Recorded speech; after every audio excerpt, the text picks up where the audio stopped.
Hey there, this is Dolphin. Don't be surprised that the sound is a bit weird. I'll explain why in a moment. This is another almost episode in the series, I would say, about bad product quality. So yesterday I made a video about the Rubik's Cube and this horrible spring noise. You can see it in my last video. And today I got my new keyboard because I got a very old Cherry G81 3000 that was 22 years old, I think. And I put plum wine over it. Over the years I got 4 of those keyboards, and the last one I returned because of quality issues. And so I could observe that the quality of that keyboard become worse and worse over the years. And the first one was the best. It was top of the line, basically, no issues. And yeah, but now I ruined it with plum wine. So I looked for alternatives, couldn't find something I wanted. Like the only alternative, I wanted a white keyboard. That would have been the Cherry with the gold cross points with the MX keys. It would cost $100, and from reviews of people, they say quality of the Cherry keyboards is bad. So I chose a keyboard that cost a small fortune because it wasn't easy to decide which one to get. Every keyboard had some issue. So I got the Corsair Strafe RGB with MX silent switches. I'll show you. This upside down, but doesn't matter. The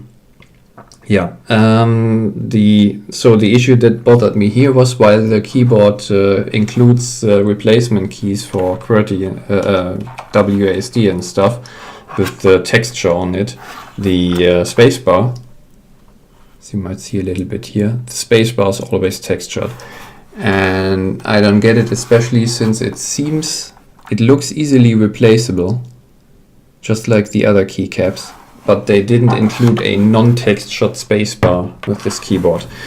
So that bothered me, and I thought, well, I probably can get used to it. And yeah, I decided for this one. It cost 180 euros.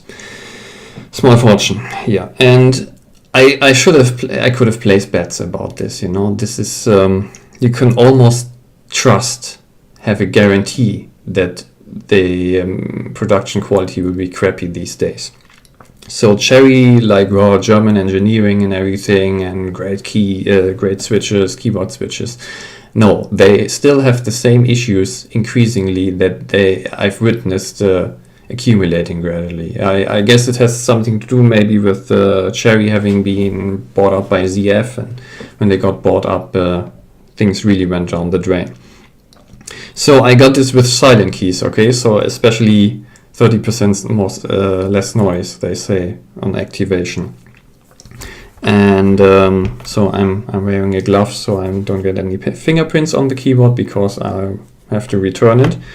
And my mic sensitivity is at maximum because I want to demonstrate to you on first tests what's the problem. One of many possible problems I had with Cherry keys in general. So I will move the mic here. In case you don't hear anything, that is not the worst key. I will give you a sample of the worst keys. Here's the minus key on the keypad. Here's the 4. Can play a melody on this. There's 2. Okay, the spacebar is noisy in general, but it has this spring noise after sound too.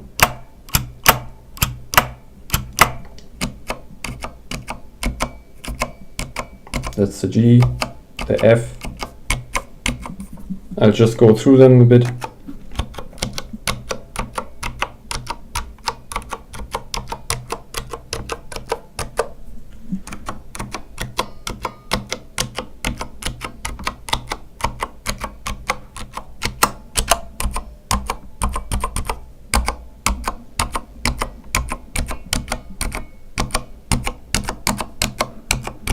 So, and here different volume of the spring noise, but more or less any key has spring noise. And it's vibrating through the whole keyboard. That's the right shift. Left shift.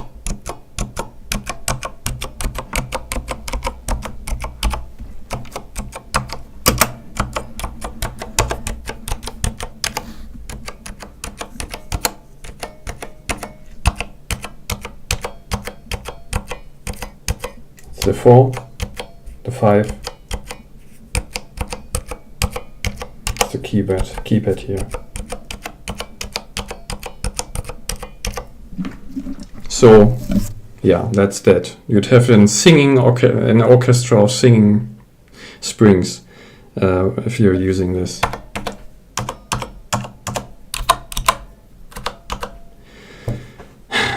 And this was one issue I had with the later models of the affordable Cherry keyboard too. So this one isn't manufactured anymore, although I wouldn't get it these days. This is using foil FTSC technology contacts on that. So it costs about $40. It's a lot cheaper, but it still has a mechanical feeling and basically mechanical keys. And what I now have to do probably is take this one. This is one of the later models. I think the second I got. It's quite dirty. And I spilled something over this too, I guess. And I had it in storage, and it seems to have fixed itself over time. So I tried it again on, oh, it's not defective anymore. It fixed itself. So I will have to clean that and then use that. Yeah, and I can also give you a comparison. So these are the MY keys, and these keyboards too, they sounded different over the years. And I think because this is not the very first model, I got very tiny spring noise here with this. But yeah, and in the original, the broke now, nothing. In later models, I had here's a foil in it, and several layers of foil, so that when I pressed the key, there would be a snip, snip, snip, like it clipped the foil or something, you know. Either that or a spring noise or both. Or the keys would just be very scratchy, certain keys. So 3 different problems that could occur. So this is a second model with minimum problems. And as I said, I could really, over years, buying another one and another one of the G81 3000, I could observe more and more of the quality issues, you know. And so I'll give you a comparison, just for interest, the sound of the Corsair here with the silent keys, and then compare the key noise of this.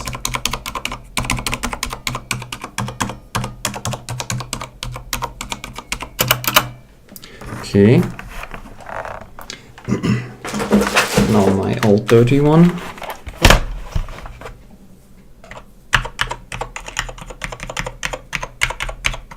Louder now, clicking. But maybe the tiniest bit of spring noise, but almost none. Yeah, and whoops. So that's really saddening, you know, that even spending $180 gives you basically, this is, I have to say, this is buying stuff. I hate buying stuff because of crap like this that can happen, you know, quality issues.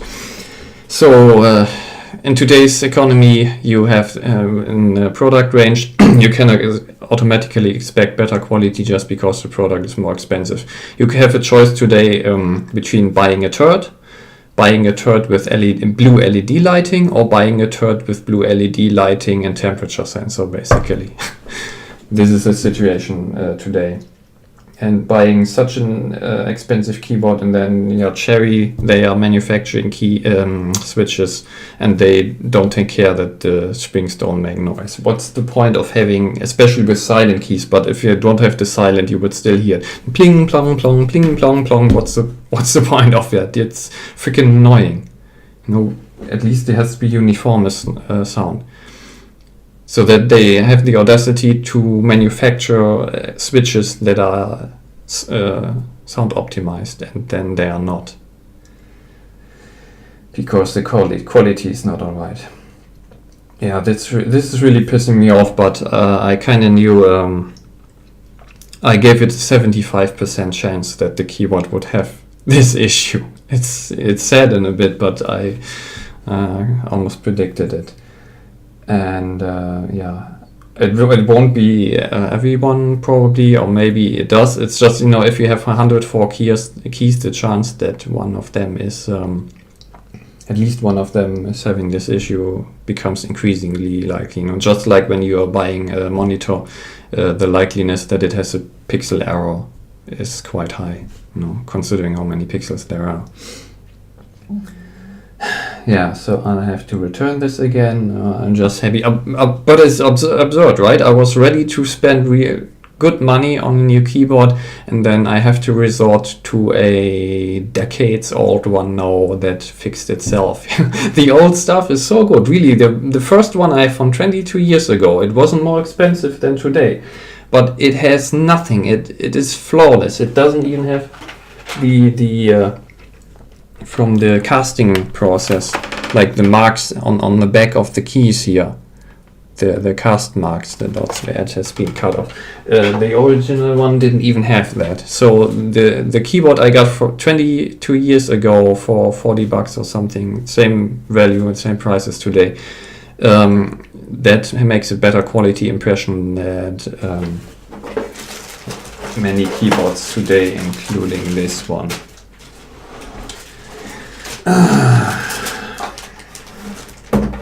Yeah, what else can I say? Just so disappointing, and I haven't heard back about this one. I guess the seller might be on vacation over the holidays, so I get this ordered on the 24th, got it 3 days later on the 27th. Was happy, and now have to clarify this again. So this is why I hate buying stuff. And yeah, I could also mention about my microphone here, the Blue Yeti. That is, I didn't want an extra review about it, but yeah, expensive too, and the switches are a bit scratchy. Here, so this is the gain dial. So it is either scratching against the casing or internally. So yeah, proper manufacturing quality difficult to find these days. They're all trying to cut corners and not doing any quality control. Especially with this, you manufacture that and you do the test in 10 seconds. You know whether it's all right or whether you messed up, and they're just not doing that. Maybe they need to put out more quantity, and that's really pissing me off. I'm willing to spend the money, but not for such crap here, not for a string orchestra. And this is psychoacoustically, if every key makes the same sound, that is okay. But if it ding ding ding ding bing ding boom boom, this can drive you nuts. Yeah, Cherry. This is even many businesses. They get bought up by someone bigger, and then it got turned to crap. So there's small business with the proper dedication where money doesn't dominate everything, but there's an understanding of proper service. That is important. Like I'm careful about giving out commendations or something, but EVGA, for example, I had very good experiences with the support of them. I noticed they are really interested in satisfying customers, and they probably also understand that the more specific the issues get, the fewer people will have it, and if you solve those, no problem. So unless something changes, but from my past experience, that would be an example. Like if I want to get a new graphics card, I don't even have to think about what brand. It's EVGA, no, easy, because this is really, when you experience proper service like that, like we want to solve this for you, solve the customer's problem. This is an awesome experience, and I value that highly, and that makes all the difference. Yeah, I mean, I don't have a bad impression of Corsair, and of course they buy the switches from Cherry, you know. They can't do much about it if they are giving crap. The same I had with my ISO monitor. 1 or 2 years ago, don't know. I got my first LCD monitor, an ISO, because I remember the brand really top. Their support was absolutely top, I have to say. But the product quality, ISO doesn't manufacture panels, and the few panel manufacturers that are there, they are having quality issues too, like backlighting, bleeding through, and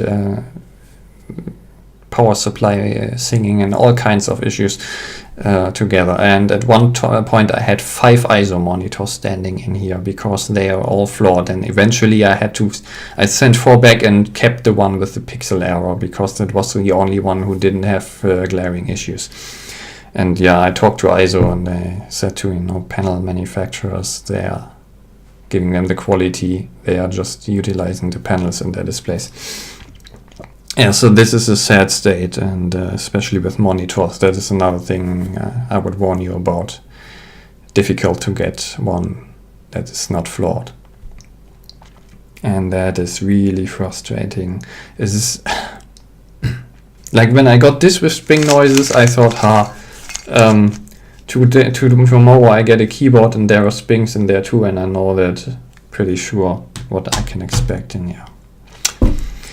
And it will also not change if consumers don't demand better quality, you know, and that is important too. Like if gaming keyboards, I'm already careful about when there's gaming. That means gamer, the usual customer base, and you can have fanboys with that, totally brand indoctrinated, Corsair, I only get Corsair, and then they will just not pay attention. If you say this keyboard makes pling, pling, pling, you know, then don't say anything bad, you're just... This is bad, because that means the consumers are becoming bigots for the manufacturers and taking any crap, and then they will get more crap, and this will continue until they say this is enough. Yeah, so that was basically it. Over the holidays, those were my purchases, the stuff I wanted to treat myself to, some new stuff. No, I had to resort to the old stuff and not having any fun with this so far. And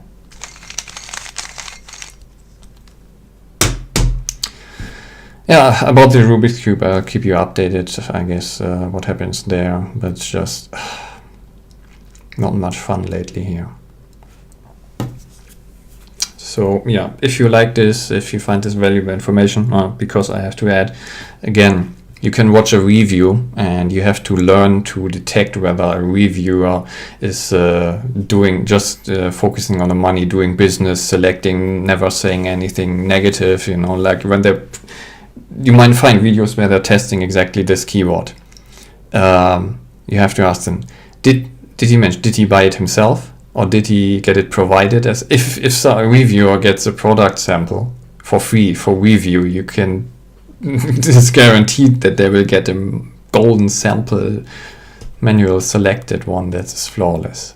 Of course, you know, that's how business works. And the reviewers, who are making money out of it, they want to spread the positive message and sell products, you know, they have a marketing corporation then, and of course they wouldn't want to say anything negative. So that's why it's important that you get reviews like this too, you know, customer reports, and always read about problems. Actively look before you want to buy a product.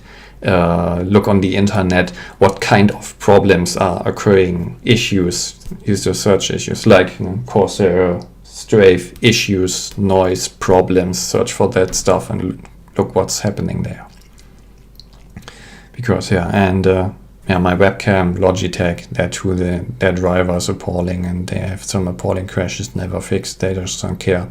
So Logitech is another crap company. Not many left who I would not say that about. But yeah, you know, ISO, awesome service. It was extremely tedious and frustrating, but their service was bearing with me. And as I said, they get the panels delivered. Can't do much about that. but they are responsible for power supply noises, like when you have a white picture on the screen and the power supply goes. That's their build quality. Yeah.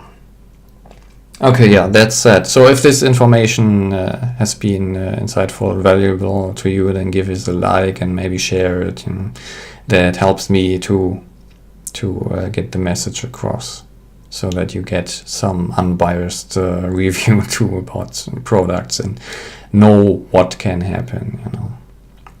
Okay, then see you in the future, surely. Have a nice day anyway. Bye.